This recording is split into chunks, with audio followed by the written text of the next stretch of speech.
ಜಂಗಮರ ಮಕ್ಕಳು ಶಿಕ್ಷಣ ಪಡೆದು ಸಾಧಕರಾಗಿ ಗುಡಗುಂಟಿ ವೀರಶೈವ ಲಿಂಗಾಯತ ಜಂಗಮ ಸಮಾಜದಲ್ಲಿ 32 ವಿವಿಧ ಸಮಾಜಗಳನ್ನು ಒಳಗೊಂಡ ವಿಶಿಷ್ಟ ಸನಾತನ ಧರ್ಮವಾಗಿದ್ದು, ಜಂಗಮರ ಮಕ್ಕಳು ಶಿಕ್ಷಣ ಪಡೆದುಕೊಂಡು ಒಳ್ಳೆಯ ಹುದ್ದೆಗಿಟ್ಟಿಸಿಕೊಂಡು ಸಾಧನೆ ಮಾಡಬೇಕು ಎಂದ ಶಾಸಕ ಜಗದೀಶ ಗುಡಗುಂಟಿ.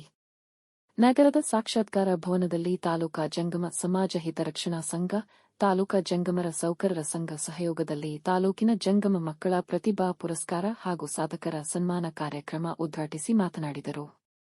ಜೀವನದಲ್ಲಿ ವಿದ್ಯಾರ್ಥಿಗಳು ಸಾಧನೆ ಮಾಡಲು ಒಳ್ಳೆಯ ಶಿಕ್ಷಣ ಪಡೆದುಕೊಂಡು ಗುರು ಹಿರಿಯರ ಮಾರ್ಗದರ್ಶನದಿಂದ ಉನ್ನತ ಮಟ್ಟಕ್ಕೆ ಬೆಳೆಯಲು ಸಾಧ್ಯವಾಗುತ್ತದೆ.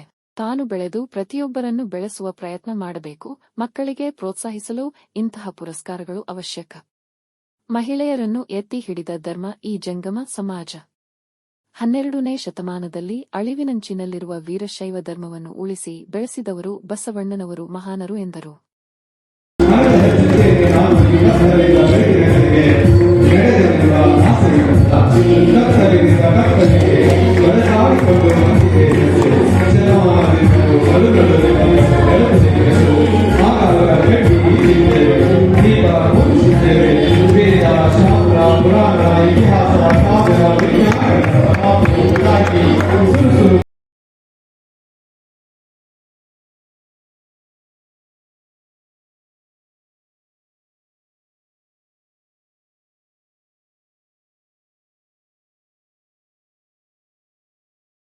ಕಾರ್ಯಕ್ರಮಗಳಿಗೆ ಉಪಯೋಗ ಮಾಡುವುದೇ ನಮ್ಮೆಲ್ಲರ ಆದ್ಯ ಕರ್ತವ್ಯ.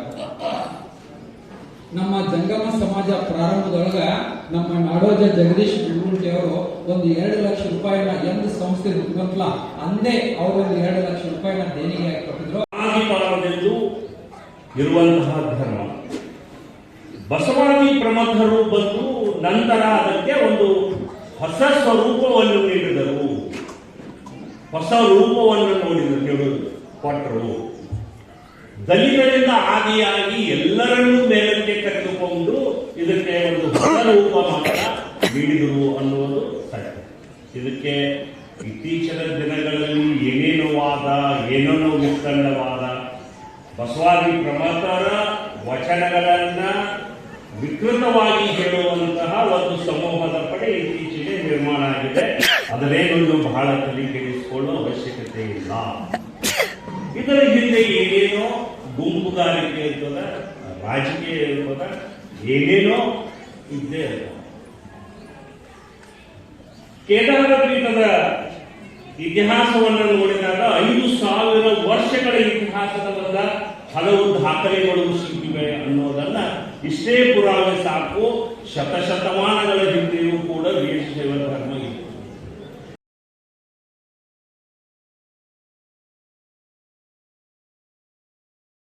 ಹಲವಾರು ಪಕ್ಷಗಳವ. ಬಿಜೆಪಿ ಪಕ್ಷ ಅಂತ ಒಂದದ, ಕಾಂಗ್ರೆಸ್ ಪಕ್ಷ ಅಂತ ಒಂದದ, JDS ಪಕ್ಷ ಅಂತ ಒಂದದ. ಸ್ವಾಮಿ ರಾಜಕೀಯ ಮಾತಾಡೋದು ಮಾತ ಅದು ವಹಿಸೋದು. ಈಗೆಲ್ಲ ಪಕ್ಷಾತೀತವಾಗಿ ಎಲ್ಲರೂ ಬಂದಾರೆ, ಎಲ್ಲಾ ಪಕ್ಷದವರು ಬಂದಾರೆ. ನಾ ಏನ್ ಹೇಳಕತ್ತೀನಿ ಅಂತಂದ್ರ, ಈಗ ಒಂದು ಪಕ್ಷ ಬೆಳಿಬೇಕಾಗಿತ್ತಂದ್ರ ಅದಕ್ಕೆ ಸಮರ್ಥವಾದ ಲೀಡರ್ ಬೇಕು. ಈಗ ಬಿಜೆಪಿ ಪಕ್ಷ ಬೆಳಿಬೇಕಾಗಿತ್ತಂದ್ರ ಮೋದಿಯವರು ಆ ಪಕ್ಷವನ್ನು ಬೆಳೆಸಾಕತ್ತಾರ. ಈ ಕಾಂಗ್ರೆಸ್ ಪಕ್ಷ ಬೆಳಕತ್ತದಂತಂದ್ರ ಅದಕ್ಕ ರಾಹುಲ್ ಗಾಂಧಿ ಅವರು ಆ ಪಕ್ಷವನ್ನು ಬೆಳೆಸಾಕತ್ತಾರ. JDS ಇವತ್ತು ಪಕ್ಷ ಬೆಳಕತ್ತದಂತಂದ್ರ ದೇವೇಗೌಡರ ಪಕ್ಷವನ್ನು ಬೆಳೆಸಾಕತ್ತಾರ.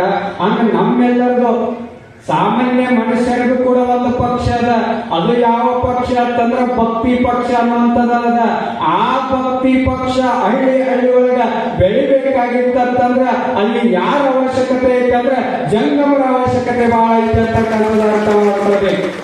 ಭಕ್ತಿ ಪಕ್ಷ ಬೆಳಿಬೇಕಾಗಿದೆ, ಅದನ್ನ ಬೆಳೆಸೋರು ಯಾರಂತಂದ್ರ ಪ್ರತಿಯೊಬ್ಬ ಜಂಗಮರು ಹಳ್ಳಿ ಒಳಗ. ಈಗೆಲ್ಲ ಓದೋರು ಎಲ್ಲರೂ ನ್ಯಾಯಾಧೀಶರಾಗತ್ತಾರೆ. ಈಗೆಲ್ಲ ಓದಿ ಅದಕ್ಕೆ ಒಂದು ಡಿಗ್ರಿ ತಗೊಂಡು ಎಲ್ಲರೂ ಈಗ ನ್ಯಾಯಾಧೀಶರ ಎಲ್ಲ ಸರ್ವೇ ಸಾಮಾನ್ಯ ನಡೆದದ. ಆದ್ರೆ ಪ್ರತಿ ಹಳ್ಳಿ ಒಳಗೂ ಸಹಿತ, ಈಗಲೂ ಒಂದೊಂದು ಹಳ್ಳಿ ಒಳಗೂ ಸಹಿತ ಅಲ್ಲಿ ನ್ಯಾಯಾಧೀಶರು ಯಾರಂತಂದ್ರೆ ಅದು ಜಂಗಮರೇ ನ್ಯಾಯಾಧೀಶರ. ಅವರ ತೀರ್ಪು ನೋಡೋರು ಅಲ್ಲಿ ಅವ್ರು ಹೇಳಿದ್ ಮುಗಿಯುತ್ತೆ. ಹಂಗ ಈ ಜಂಗಮರು ಈ ಸಮಾಜದೊಳಗ ಬೆಳೀತಾ ಇದ್ದಾರೆ.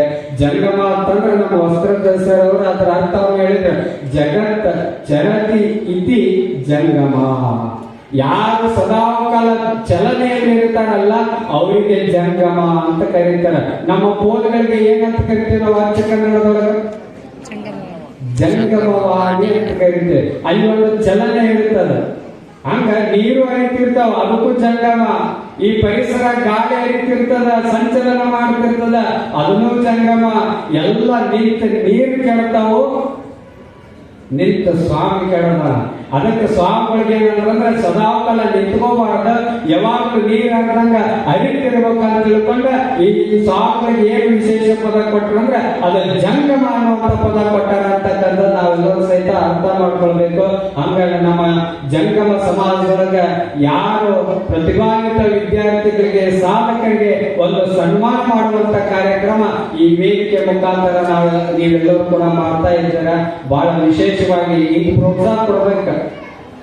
ಈ ಪ್ರೋತ್ಸಾಹ ಕೊಟ್ಟಾಗ ಆ ಮಕ್ಕಳು ಇನ್ನೊಂದ್ ಸ್ವಲ್ಪ ನಾವು ಸಾಧನೆ ಮಾಡಬೇಕು. ಮುಂದಿನ ವರ್ಷ ನಾವು 10th ಈಗ ತಗೊಂಡ ಈ ಸನ್ಮಾನ ಪಡ್ಕೊಂಡೇವಂತಂದ್ರ ಮುಂದೆ PUCಗೆ ಇದಕ್ಕಿಂತ ಹೆಚ್ಚಿನ ಅಂಕಗಳನ್ನು ಗಳಿಸಿ ಇನ್ನೊಂದ್ ಸ್ವಲ್ಪ ಸಾಧನೆ ಮಾಡ್ಬೇಕು ಅನ್ನುವಂತ ಉತ್ಸಾಹ ಯಾರಲ್ಲಿ ಬರ್ತದ ಅಂತಂದ್ರ ಅದು ಮಕ್ಕಳಲ್ಲಿ ಬರ್ತದ ಅಂತಕ್ಕಂಥ ನಾವೆಲ್ಲರೂ ಸಹಿತ ಅರ್ಥ ಮಾಡ್ಕೊಳ್ಬೇಕು. ಈ ಸನ್ಮಾನಗಳು ಎಲ್ಲವೂ ನಡಿಬೇಕು, ಎಲ್ಲರೂ ಬೆಳಿಬೇಕು. ಒಬ್ಬರ ಬೆಳೆಯೋದು ಏನೋ ಈ ಸಮಾಜಗಳಿಗೆ ಎಲ್ಲರೂ ಬೆಳಿಬೇಕು. ಯಾರು ಬೆಳಿತಾರ ಅವ್ರಿಗೆ ಪ್ರೋತ್ಸಾಹ ಕೊಡ್ಬೇಕು. ಹೆಂಗ ನಮ್ಮ ಸಮಾಜಗಳಿಗೆ ಹಿಂಗೆ ಬೆಳಕತ್ತಿಲ್ಲ ಹೊರಗೆ ಒಬ್ರು ಹಿಂಗ ಬೆಳಕತ್ತಾರ ಅಂದ್ರೆ ಈ ಮಗನ ಯಾವಾಗ ಕಾಲ ಜಗ್ಗಂತ ಕಾಯ್ತಿರ್ತಾವ. ಅದಕ್ಕೆ ಹಂಗಿರಬಾರ್ದ. ಎಲ್ಲಾ ಸಮಾಜದಲ್ಲೂ ಬೆಳಿಬೇಕು, ಎಲ್ಲರಿಗೂ ಪ್ರೋತ್ಸಾಹ ಕೊಡುವಂತಾರ ನೀವೆಲ್ಲರೂ ಕೂಡ ಆದಾಗ ಮಾತ್ರ ಎಲ್ಲಾ ಭಕ್ತರು ಬೆಳಿತಾರ, ಜಂಗಮರು ಬೆಳಿತಾರ, ಎಲ್ಲಾ ಮಠಮಾನಿಗಳು ಬೆಳಿತಾವ ಅಂತಕ್ಕಂಥ ನಾವೆಲ್ಲ ಅಮೇರಿಕ ದೇಶದೊಳಗ ನಮ್ಮ ವಸ್ತ್ರ ಸರ್ ಹೇಳಿದ್ರು. ಆದರ್ಶ ಹಿರೇಮಠ ಅನ್ನುವಂತ ಒಬ್ಬ ಪುಟ್ಟ ಬಾಲಕ, ಅವನಿಗೆ ಕೇವಲ 22 ವರ್ಷ.